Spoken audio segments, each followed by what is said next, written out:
Hare Krishna, welcome to Mayapur. আমি শ্যাম মিত্র সুদামাদাস আপনাদের সাথে চলে এসেছি আবার একটি নতুন ভিডিওতে। আর আজকে আমরা পেয়ে গেছি শুভবিজয় প্রভুকে। শুভবিজয় প্রভু আজকে আমাদের সাথে এসেছে, আপনাদের সাথে কিছু কথা বলবে ইনডাইরেক্টলি আমার মাধ্যম দিয়ে।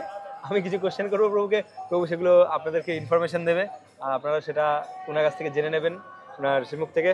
তো প্রভু হরে কৃষ্ণ, মায়াপুরে এই কীর্তন মেলা উপলক্ষে কি ফেসিলিটিস কি থাকছে?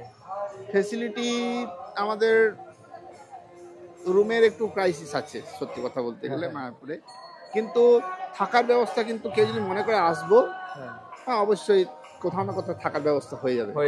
ঠিক আছে। আর প্রসাদ এখন দেখো ফ্রি যদি কেউ পেতে চাই, অন্নদান কমপ্লেক্স আছে। এছাড়াও আমাদের যারা গেস্ট হাউসে রুম পেয়েছে তাদের জন্য ফ্রি কুপন আছে। কতদিন এটা চলছে? প্রতিদিন। এটা ফেস্টিভ্যাল পুরো গর্ভণী একদম শেষ 14 তারিখ মার্চে ফেস্টিভ্যাল কুপন। শ্রবণ উৎসবে যারা শ্রবণ করেছে ভাগবতম ক্লাস, তারা শ্রবণ উৎসবে শ্রবণ করার পর তাদের জন্য কুপন। তো প্রসাদের কোনো অভাব নেই, থাকার একটু অভাব যেটা বললাম। কিন্তু ভবিষ্যতে যেদিন ফ্ল্যাগ হোস্টিং হলো, ফ্ল্যাগ হোস্টিং এর দিন পুরুষোত্তম মহারাজ বললেন যে আমাদের আগামী দিনে কিছু প্ল্যানিং রয়েছে, যে গেস্ট হাউস, বড় বড় গেস্ট হাউস করে 1000 রুম সংক্রান্ত একটা গেস্ট হাউস উৎসব ভবন। আচ্ছা।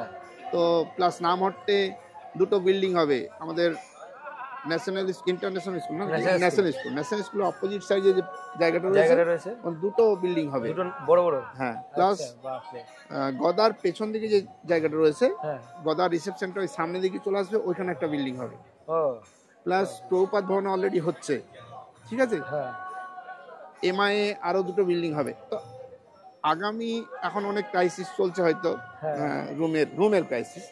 তো আগামী দিন আমি মনে করছি আরো বড় হচ্ছে ক্রাইসিস গুলো চেষ্টা করি। কিন্তু বিষয় আমাদের যারা দর্শকরা দেখছে বা যারা আছে তাদের মধ্যেও ভক্তি এতটা বাড়ছে, তারাও আরো সংখ্যায় বাড়ছে। আপনি রুম কত বাড়াবেন তারা আরো বেড়ে যাবে। হ্যাঁ, ঠিক আছে।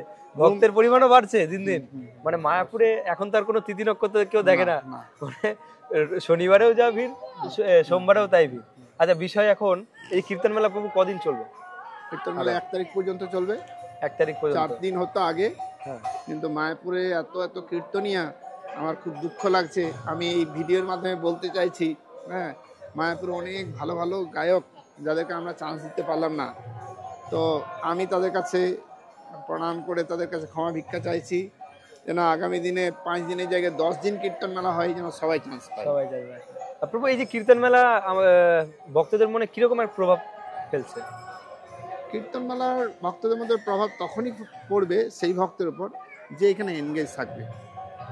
কারণ কিছু কিছু ভক্ত যারা মাতাজি প্রভুজি, তারা সকালবেলা আসে কোনো রকম খেয়ে চলে আসে। অ্যাকচুয়ালি কীর্তন মেলায় এনজয় করছে এরা, তারা শুধুমাত্র একটু খেয়ে চলে আসলো, একদম রাত্রি 9টা 10টা পর্যন্ত কন্টিনিউ থাকবে। আমি কিছু মুখ দেখেছি শ্রবণ করছে, খালি শ্রবণ।